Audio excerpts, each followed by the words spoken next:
How much do we really know about America's history? That is a question more people ask themselves this week, 100 years after the Tulsa Race Massacre. Tom Hanks is also asking that in a New York Times op-ed. Mr. Hanks says he considers himself a lay historian. According to his article, he only learned of the massacre last year. A white mob stormed Tulsa's Greenwood neighborhood, a wealthy black enclave known as Black Wall Street. We don't know exactly how many people died, hundreds most likely. We know that it displaced thousands of black residents.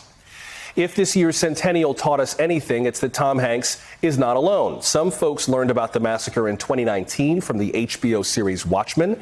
Many may have just learned it last week. What else might our American history textbooks be omitting? Joining us now is Gillian Brockell. She's a staff writer for the Washington Post's history column, Retropolis. Ms. Brockell, welcome to the program. Good to have you. Thank you for having me. You wrote about some of the other things along the lines of the Tulsa Race Massacre that aren't very well known, including a coup that happened in Wilmington, North Carolina, when a group of white supremacists literally overthrew the results of a local election. There's also the white mob that burned down the town of Rosewood, Florida, which was the basis for the movie Rosewood, although the movie is somewhat fictionalized. What is the hope in terms of what sharing these stories today might change or accomplish?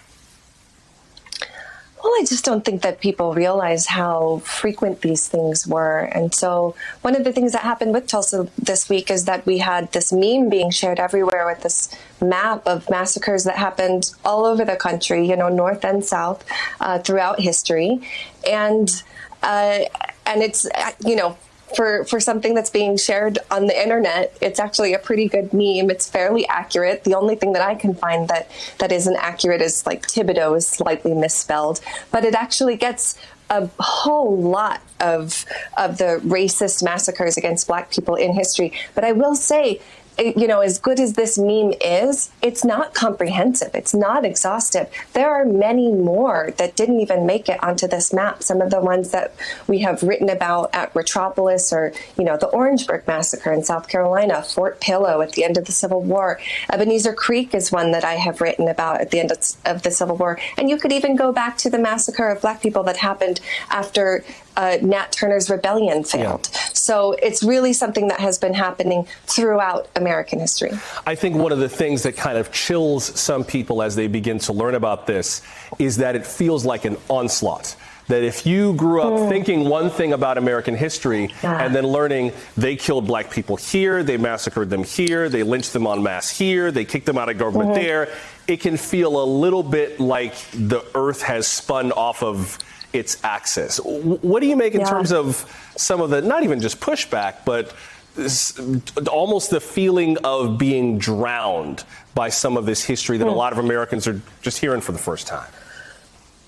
I mean, a lot of that is the failure of history education for decades, where people were taught an inaccurate version of history that didn't actually happen. I mean, this lost cause version of the Civil War and of Black America after the Civil War that so many people are still frankly taught, but certainly were taught for most of their lives. When you learn something since you've been a kid, you think you hold on to those beliefs more tightly than if you had them later in life. And so to be told now, actually, it wasn't a riot between black and white people that was an even battle. It was just a massacre of white people massacring black people for completely racist reasons. They said they were white supremacists. They did not act like they were heroes. It's a very shocking thing to hear, that everything you've been told your whole life has actually been a mythology that you've been taught. Well, and depending on, and we should note, by the way, that Robert E. Lee did not create this lost cause. After the Civil War,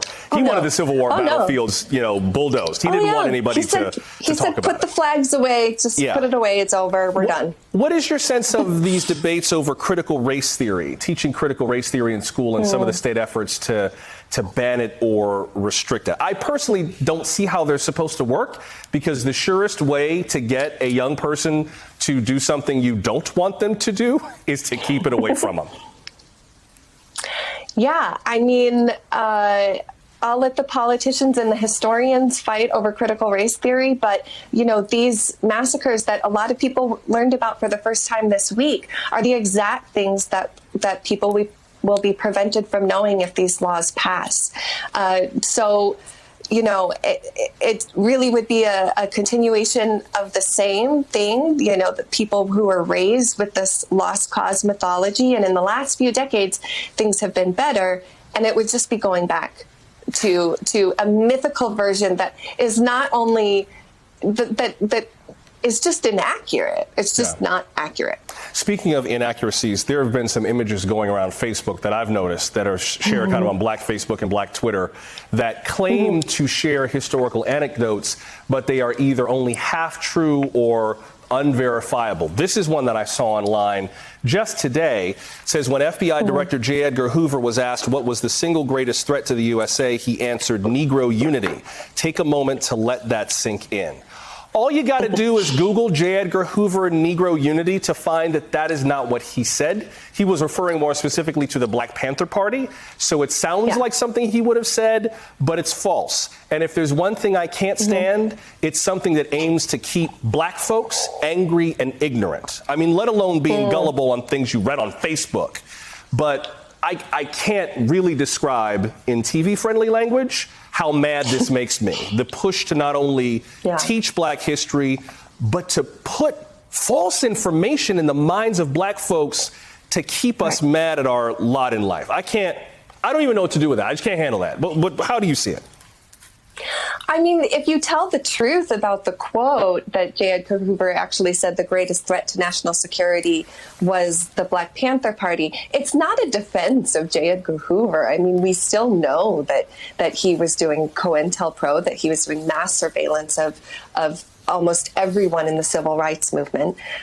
So there's no need to exaggerate history. When the truth, speaks for itself. Black folks, please don't fall for this okie doke on Facebook and Twitter. Do not fall for these memes that are unsupportable. Find out for yourself. Do not let people keep you angry and ignorant. It's too easy to get the truth. Gillian Brockell of the Washington Post, thanks very much.